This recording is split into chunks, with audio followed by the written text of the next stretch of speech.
Fala pessoal, beleza? Mais um vídeo aqui no canal e hoje vamos continuar o nosso reta final para o TJ de Santa Catarina. Revisaremos de forma bem objetiva a classificação das constituições. Bom, vamos lá. Inicialmente temos a classificação quanto ao conteúdo. A Constituição pode ser do tipo material ou do tipo formal.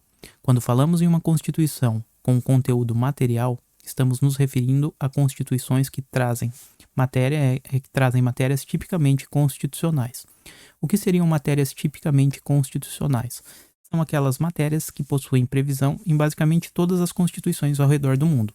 Portanto, teremos na Constituição direitos fundamentais, separação dos poderes, organização do Estado, tá? Então, isso são matérias tipicamente constitucionais.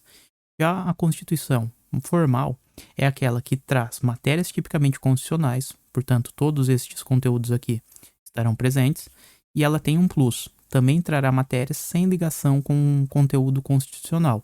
Por exemplo, a nossa Constituição brasileira. Ela vai dizer que o Colégio Dom Pedro II está localizado no Rio de Janeiro. Portanto, a primeira classificação em relação ao conteúdo, temos que a Constituição brasileira é do tipo formal. E por que isso? Ela traz matérias constitucionais, sim, mas também outras matérias estão previstas na CF de 88, como, por exemplo, o Colégio Dom Pedro, que está localizado no Rio de Janeiro, ok? Então, matamos a primeira primeira classificação, vamos avançar. A segunda classificação é quanto à forma. Esta a FCC gosta de cobrar bem. Em relação à forma, uma Constituição pode ser do tipo escrita ou não escrita, também chamada de costumeira ou consuetudinária. Bom, de cara, tanto a escrita como a não escrita, até coloquei como observação, são escritas. A banca gosta de fazer essa pegadinha. Então, as duas são escritas. Se as duas são escritas, qual seria a diferença? Bom, basicamente é o seguinte, a Constituição escrita é aquela que está positivada, posta, num único documento. Você olha o documento único ali e percebe que é a Constituição. Por exemplo, vamos pegar a nossa Constituição de 88. Dentro de um único documento, temos o texto constitucional, a lei máxima do país. Então, já adianto, a nossa Constituição é do tipo escrita. Em relação à não escrita, é aquela que é formada por vários documentos em épocas distintas. Então, com a evolução e o passar do tempo, vários documentos são criados e eles são considerados Constituição. Temos, por exemplo, documento 1 aqui, documento 2, documento 3, todos criados ao longo do tempo. Vamos supor que este daqui foi criado em 1800, 1900, 1930 e todos formam a Constituição. Este é o exemplo da Constituição da Inglaterra, tá? Mas a nossa Constituição, em relação à forma, é escrita, porque está positivada num único documento. Seguindo, a outra classificação que temos é quanto à origem. Em relação à origem, a Constituição pode ser promulgada ou democrática, outorgada ou cesarista, também chamada de plebiscitária. Quando falamos que uma Constituição é promulgada, é aquela que é elaborada por representantes do povo, portanto consagra os regimes democráticos, tá? Então já adianto, a Constituição do Brasil, em relação à origem, é do tipo promulgada, porque ela foi elaborada pelo Congresso Nacional, que são os representantes do povo, tanto os senadores como os deputados. Bom, já a Constituição outorgada é diferente. Esta é imposta por um poder ditatorial. Portanto, quando falamos em Constituição outorgada, geralmente estamos nos referindo a regimes ditatoriais, ok? Existiu no Brasil, aliás, a primeira Constituição do Brasil, a de 1824, foi do tipo outorgada. A FCC já cobrou essa informação. Se houve no Brasil Constituição outorgada. Sim, a primeira delas, de 1824, foi outorgada. Embora a de 37 e a de 67 também, a que a FCC cobrou é a primeira nossa, de 1824, beleza? E seguindo, temos também, quanto à origem, a Constituição cesarista ou plebiscitária. A Constituição cesarista, ela nasce outorgada, ou seja, ela é imposta, mas depois tem um agrado para a população. Ela acaba sendo submetida a uma aprovação popular, um plebiscito, ok? Então, só repetindo, Constituição promulgada é a nossa, a Constituição brasileira. Foi elaborada por representantes do povo, pelo Congresso Nacional. Já a Constituição outorgada é aquela que foi imposta por um poder ditatorial.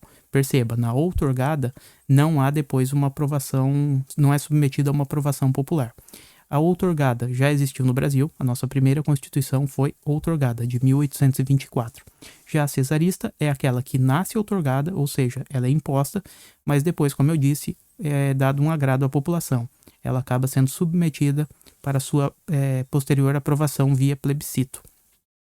Uma outra classificação que surge é em relação ao modo de elaboração. Quanto à elaboração, a Constituição pode ser do tipo dogmática ou histórica. A Constituição dogmática é aquela que foi elaborada, criada num determinado momento por um órgão constituinte, por exemplo, o Congresso Nacional. Bom, já adianto que a nossa Constituição, em relação à elaboração, ela é dogmática, porque ela foi elaborada numa data específica, em 88, tá? E por um órgão constituinte formado, que é o Congresso Nacional, que representa o povo. Bom, além da dogmática, a Constituição pode ser também histórica. Aqui ela é formada gradativamente, gradativamente ao longo do tempo. Então não tem uma data específica, não tem um ano. Vários acontecimentos ocorrem por vários anos e aquilo ali vai dando origem a uma Constituição. Por exemplo, a Constituição inglesa, tá? Então, repetindo, o modo de elaboração pode ser dogmática ou histórica. A dogmática é aquela que foi elaborada em determinado momento específico e por um órgão constituinte. Você olha a Constituição, ela tem data específica e tem quem foi o órgão que a criou. Já a histórica é aquela que, ao longo de vários períodos da história, ela vem sendo formada. Não tem uma data específica. Avançamos agora e chegamos na classificação, também cobrada pela FCC, quanto à ideologia. Pode ser do tipo ortodoxa ou heterodoxa.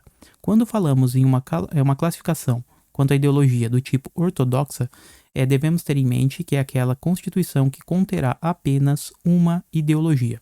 Geralmente, esse tipo de classificação está ligado aos regimes de ditadura. Então, Constituição do tipo ortodoxa contém apenas uma ideologia. Já a Constituição heterodoxa é aquela que vai conter várias ideologias, variadas ideologias. É o caso da Constituição brasileira. Então, a Constituição brasileira, quanto à ideologia, é heterodoxa.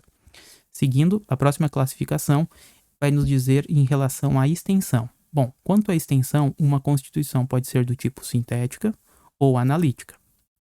A Constituição sintética ela é mais enxuta, é elaborada de uma forma mais reduzida, trazendo pouquíssimos artigos e também trata de poucos assuntos.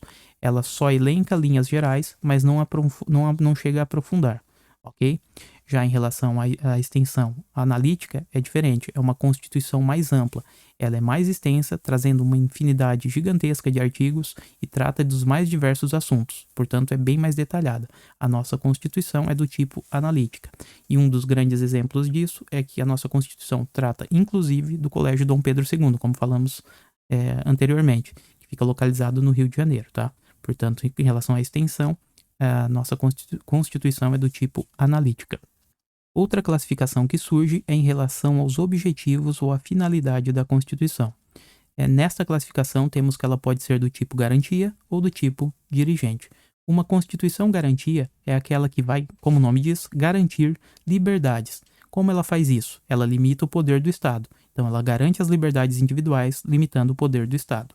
Já a Constituição dirigente, ela também vai garantir liberdades individuais. Ela faz o mesmo da garantia, tá? Garante liberdades individuais, limitando o poder do Estado. Mas ela não faz só isso, ela tem algo a mais. Ela também fixa os objetivos e metas, que são os programas, né, que devemos alcançar a longo prazo, ou ao longo dos anos. A nossa Constituição é do tipo dirigente. Ela garante liberdades individuais, limita o poder do Estado, mas também fixa objetivos e metas que devem ser perseguidos. Beleza? Avançando agora para uma outra classificação que a FCC gosta de cobrar, é quanto à estabilidade ou alterabilidade de uma Constituição. Em relação à estabilidade, a Constituição pode ser do tipo imutável, ou seja, não cabe qualquer alteração. A Constituição nasce de um jeito e termina daquele mesmo jeito. Ao longo de todo o tempo de sua existência, não pode sofrer qualquer alteração. Um outro tipo de Constituição que surge em relação à estabilidade é a superrígida. Vai nos dizer que na Constituição ela conterá em seu corpo partes imutáveis, que são as cláusulas pétreas, e também uma parte rígida, que aceita a modificação, mas exige um procedimento mais complexo para que isso seja realizado. Esta classificação é uma posição isolada de Alexandre de Moraes. E por que isolada? Ele entende que as cláusulas pétreas seriam imutáveis E hoje, a esmagadora maioria da doutrina tem em mente que as cláusulas pétreas elas não podem ser modificadas se forem para aboli-las. Agora, elas comportam sim modificação se forem, por exemplo, para sua ampliação, ok? Então, cláusula pétrea, abolir cláusula pétrea via emenda não pode. Agora, podem sim ser modificadas se forem para ampliar o rol de direitos ali previstos. Fechou? Temos ainda a Constituição rígida, é aquela que aceita ser alterada, mas exige um procedimento mais complexo, de maior dificuldade para que isso ocorra. Então, alterar uma Constituição, para a classificação aqui quanto à estabilidade do tipo rígida, é possível, mas exigirá um procedimento mais dificultoso do que as leis infraconstitucionais em geral. Portanto, alterar uma lei complementar e uma lei ordinária tem um procedimento muito mais fácil do que para alterar uma Constituição através de uma emenda constitucional. Uma emenda precisaria de 3/5, aprovação de quórum de 3/5 em 2 turnos nas 2 casas do Congresso Nacional. Tá? Bom, em relação ainda à Constituição rígida, a discussão que fica se teria ou não a obrigatoriedade de que ela contenha cláusulas pétreas. Bom, prevalece que não. As cláusulas pétreas são opcionais. Embora a nossa Constituição preveja cláusulas pétreas, elas são opcionais. Não há obrigatoriedade de que uma Constituição rígida tenha cláusulas pétreas. Inclusive, a FCC cobrou justamente isto aqui. Tá? Então, Constituição rígida não traz a obrigatoriedade de ter cláusulas pétreas. Não é necessária a sua presença só pelo fato de ser rígida. E por fim, temos que todas as constituições no Brasil foram rígidas, com exceção, a única que não foi rígida foi a de 1824, que ela foi semi-rígida, tá? Então, portanto, a classificação quanto à estabilidade adotada na CF de 88 é a rigidez. A única constituição que não foi rígida no país foi a de 1824, que, repito, foi semi-rígida. Bom, seguindo mais um pouco, temos ainda a constituição do tipo flexível. É aquela que traz em seu corpo um processo mais simples de alteração. Esse procedimento é igual ao das normas infraconstitucionais. Então, alterar uma Constituição para essa classificação flexível seria igual a alterar qualquer lei complementar ou lei ordinária. Um simples procedimento. Tá?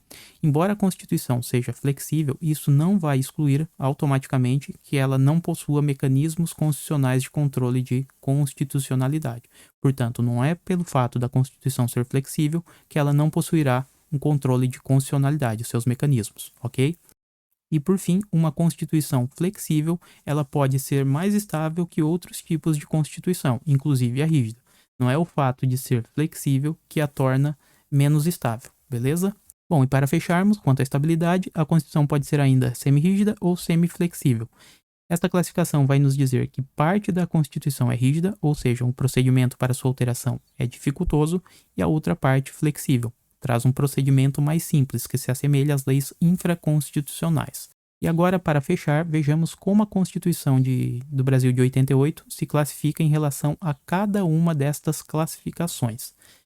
Eu coloquei um mnemônico aqui, pedra, dirigente, vamos pensar num dirigente que é formal e eclético, ou uma dirigente formal e eclética. A Constituição Brasileira de 1988, portanto, a CF de 88, ela é pedra. Por que é pedra? Ela é promulgada, ela é escrita, ela é do tipo dogmática, rígida e analítica. Repetindo, promulgada, escrita, dogmática, rígida e analítica. Além de ser dirigente, formal e também eclética. Beleza, pessoal? E assim encerramos com este mnemônico. Espero que tenham gostado. Até a próxima. Valeu, galera.